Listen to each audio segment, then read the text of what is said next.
So we've been talking today about tracking ourselves, so we can think about self-experiments. And here, N, the number of participants, is 1. And the experiments can be casual tracking, just as Ian said, what's working, what isn't working, or it could become increasingly more methodologically strong. It could be N of 1 studies, like we've heard from Michael. Okay? It's dead. All right, it's dead. So we can have experiments that range from more casual experiments to more formal experiments, but N is 1. What we'd like to do, of course, is to have more people do this so that we can learn more and we can advance health more and help us feel better more broadly. And so we want to scale N of 1 to a much, much bigger N. But the real excitement comes if we can sum the experiments and the experience of experiments so that we can scale our whole learning much, much better. And the question, of course, is how do we do that? So I'm going to talk to you today about what we're doing at OpenM Health, which is a new nonprofit organization for an OpenM Health architecture. And the way we look at mobile health first is at a high level. mHealth applications are devices where we can collect both passive data, we've heard about Ginger.io data, your Fitbit, and also self-report data, right? Patient-reported outcomes. And that data needs to be visualized, it needs to be interpreted, and then it needs to be integrated into your daily and clinical care. And in here, what you realize is that it's the mHealth data that is the nuggets of real value here. The mHealth data is where it's at. And we see that this data is really critical for 3 essential feedback loops. There's a feedback loop for participant self-care, and that's the question we've been tackling today. Does it work for me? How is this medication working?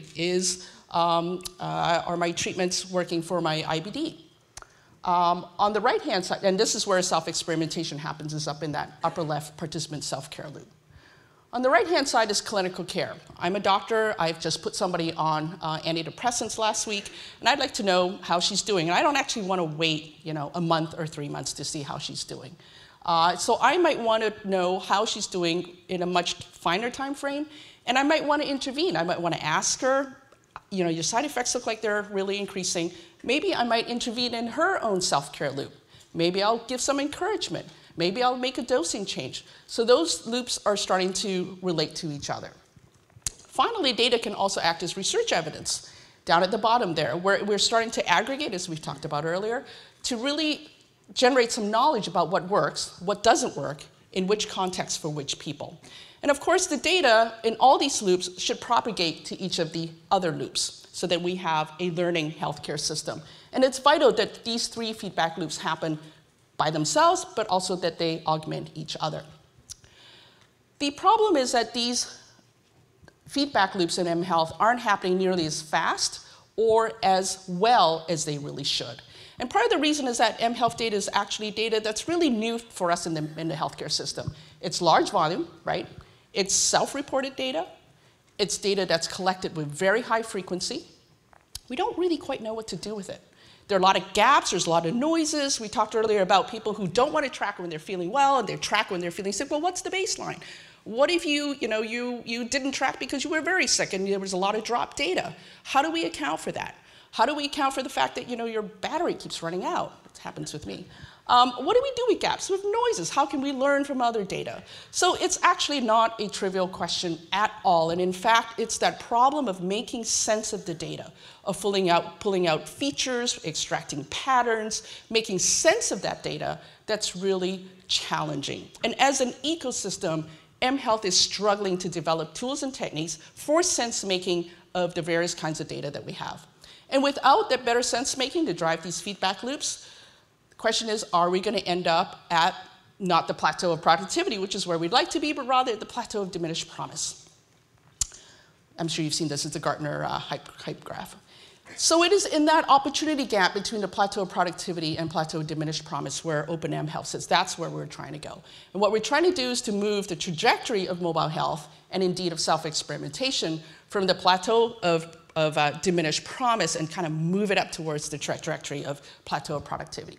So you might say, well, how are we doing this? We're doing it through open architecture. And so right away, you ask, well, what the heck is open architecture? So this is the way I think about it. It's got 3 components. The first component is reusable software modules. And these software modules might be kind of more basic things like activity classification, graphing mobility data over time. You saw even in the pictures that Ian and Michael showed that there's something similar about graphing one response over time, right? And there are other ones. Maybe it's a categorical response that you map over time, or maybe it's activity over time, or maybe it's your symptoms over a geographic, a GIS map. I mean, you can imagine all these kinds of things that are reusable, and indeed there are lots of programs out there that do that. So at the low level, there might be more simple algorithms, but then you can chain them, you can add them up, right? So that now activity isn't just straight activity, but it's, are you doing more activity when you're at work? Or are you doing a lot more activity on the weekends? You can start to have higher patterns. And then aggregate that to say, are you doing more activity while on this drug versus that drug? So you can chain together these modules, analytic modules. So that's one thing, is reusable software modules. Another thing then of the open architecture is APIs, or application programming interfaces, which is how these modules start to talk to each other. So that's the things that surround the honeycombs. And architecture is a common set of principles and practices by which these modules can be described and interfaced to one another. So you can think of it like the modules being Lego blocks, and the architecture is the specification of the size and the shapes of the nubs that allow your Lego blocks to fit together. That's it. That's it.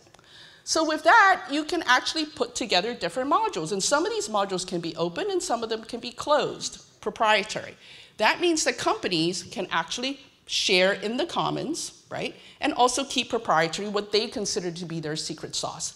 And the way we look about it is that different companies have different sauces. And sometimes you might want to keep your Béarnaise sauce secret, and someone else is willing to share some different sauce. So overall, we'll have a bigger ecosystem where we can enable reuse, integration, and innovation.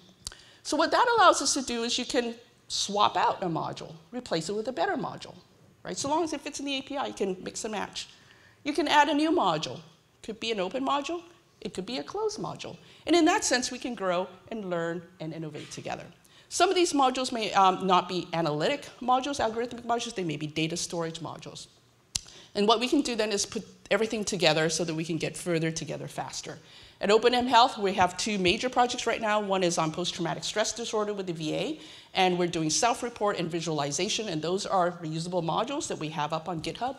And we're also working with diabetes, and again, similar there, lots and lots of data, collecting data from Runkeeper, from YThings, and again these are modules for analysis, but also modules for visualization, because that's really, really important. So that's exciting, but what we really want to do is sum, right? From sum to self-experiment. So getting back to that, how can we use an open MHealth architecture to scale, to really scale what it is we're doing here? So let's think about an experiment like maybe this one. Does caffeine affect my sleep? So here, this is an N-of-1 study. You heard a little bit about it from Ian and Michael. So what I want to do here is to identify some key elements of any self-experimentation. Let's identify those and identify what we might want to scale. So one element, of course, is me, right? The self-experimenter. Then there's the question that I'm interested in. Does caffeine affect my sleep? I didn't sleep very much last night. I had a lot of caffeine this morning, so it's working. The other thing I'm asking is an intervention. Caffeine versus no caffeine, okay? I'm interested in an outcome, sleep. Then there's also a system or a process or a procedure by which I am collecting my data. And hopefully that process is systematic and methodologically strong, but it may not be. But it is nevertheless a process that is indeed one of the features of any self-experiment. So we want to scale. We want to say, well, what do we need to scale and what can we scale? In O&M Health, we're scaling the definition of outcome variables and we're scripting study protocols. So for outcome variables, let's say I wanted to collect the caffeine. Well, I may not know how should I do that? Should I just collect cups? Should it be ounces? Should it be, I don't know, how do I account for decaffeinated coffee? Chocolate. I might just want to learn how other people have done it.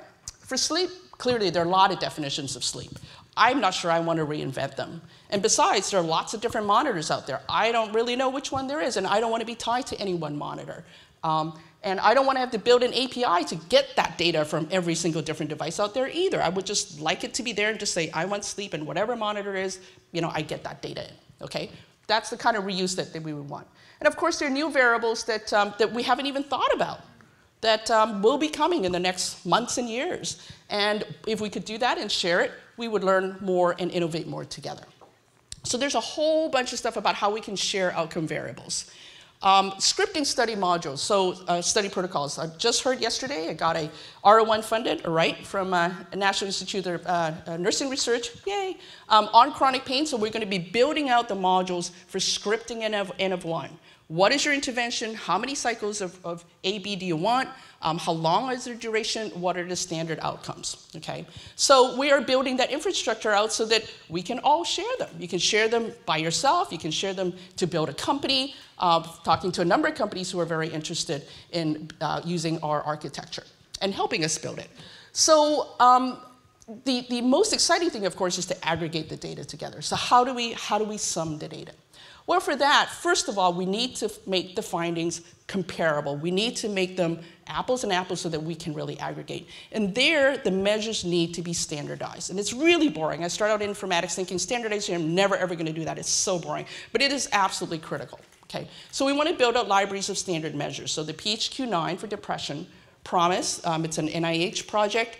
Patient can't remember what it stands for, but these are standardized questions for various symptoms. Okay, so they're validated, they're good, solid instruments. Problem with that is they were all built for the age when we were, coming in every week and filling out a paper form. They're really new modules that we need to define. New methods that we need to do, new ways of thinking about what it is we need to measure. So we need to build those as libraries and figure out what the science is and how good those measures are and reuse them. We need to index these variables and the results also to standard vocabularies like LOINC, SNOMED, whatever your favorite is. That's a huge piece of work that we need to do, which is infrastructure for allowing us to sum. And then we also need to describe the context that this data comes from, so that we're combining apples to apples, okay? So if you ask somebody how they're feeling and they were just, in the emergency room after a car accident, or, they're at home, after recovering from, just a person with chronic pain, those are very, very different situations. And we need to capture context. It's something that we don't do well at all broadly in computer science for data aggregation, but it's really, really important when we're talking about experiments that come out of everyday life, where context is where the richness is. So we can't ignore that.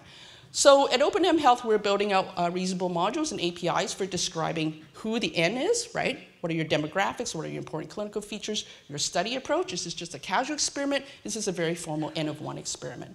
And then other dimensions of context, activity, social context, technical, you can go on. And of course, we don't want to do the whole thing, but what OpenM Health does is allow us a way to start talking about what that context is and to build out common methods so that we can all just do it once and build on each other.